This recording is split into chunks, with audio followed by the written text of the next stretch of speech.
если вы ищете самую необычную животину на планете, то добро пожаловать на остров Мадагаскар, где обитают лемуры со смешным названием Ай-Ай. Но смешно в Ай-Ай не только название. Странным является абсолютно все. Особенно внешность. Но давайте по порядку. Что касается названия, то официально зверек называется мадагаскарской руконожкой. Неофициально он зовется лемуром Ай-Ай. Почему Ай-Ай? В один прекрасный день об этом чуде чудесном узнал путешественник Пьер Сонера. Когда он показал животину аборигенам, они в один голос воскликнули «Ай-Ай!». Почему бы и нет, подумал Пьер, так и окрестив живность. Идем дальше. Внешность у мадагаскарской руконожки занимательная, пугающая и отталкивающая. Ай-Ай имеет клыки, как у грызуна, и когти, как у ленивца. При этом мордой он похож на ласку, а телом на обезьяну. И вся эта гремучая смесь, как вы поняли, называется руконожкой. В общем, коктейль что надо. Но и это еще не все. Обитает Ай-Ай преимущественно на деревьях, охотится ночью и имеет замечательные, огромные, выпученные ярко-желтые глаза, которые светятся в темноте. Кстати, это самый крупный представитель ночных приматов. Весит зверек примерно 3 килограмма. Его стройное длиной около 45 сантиметров тельце покрыто жесткой прямой темно-бурой или черной шерстью с густым подшерстком. Пушистый хвост достигает длину 60 сантиметров. В древней религии жителей Мадагаскара этот руконожковый лемур считался детищем дьявола и предвестником смерти, который может убить всего лишь указав своим страшным пальчиком. Неудивительно, что Ай-Ай вызывал у людей суеверный страх. Именно поэтому его всегда боялись и при каждом удобном случае уничтожали. Хотя коренное население острова старалось этого избегать, поскольку считалось, что тот, кто убьет руконожку,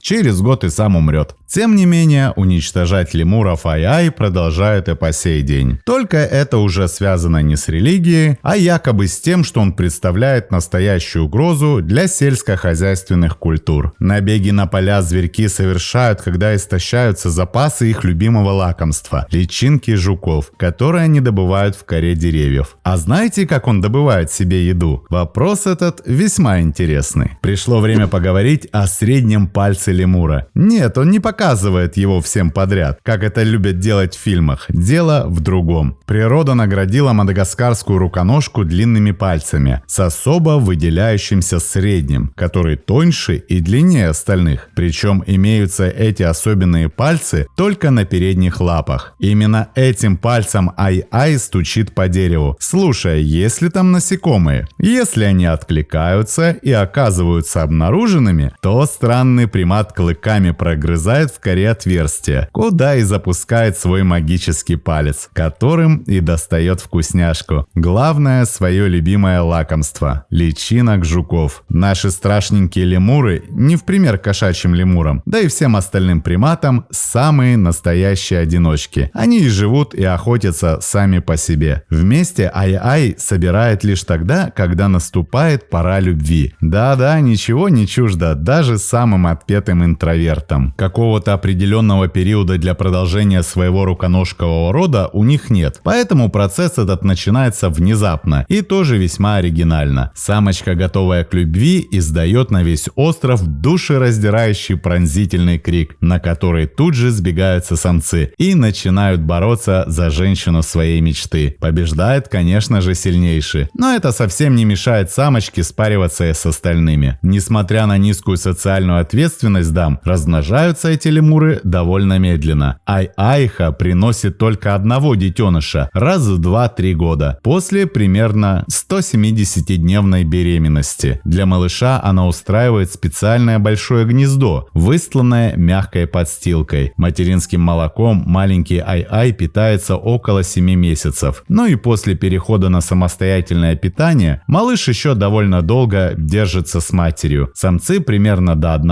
а самочки до 2 лет. Продолжительность жизни руконожек на воле точно неизвестна, но в зоопарках они живут довольно долго, до 25 лет. К сожалению, руконожка находится под угрозой вымирания, в большинстве случаев из-за вырубки лесов, в которых она обитает. Но после того, как на Мадагаскаре создали несколько резерватов для спасения этих диковинных зверьков, их численность постепенно стала увеличиваться. А вы бы испугались такого зверька, если бы увидели его ночью в лесу? Пишите в комментариях. Спасибо, что посмотрели этот ролик. Не забывайте ставить лайки и делиться этим видео с друзьями. Это очень помогает развитию нашего небольшого сообщества. Подписывайтесь на наши паблики по ссылкам в описании к видео. Там много интересного. С вами был канал о животных ЗУ. Мы собираем большую видеоэнциклопедию про все виды животных планеты. Любите природу вместе с нами. До скорых встреч!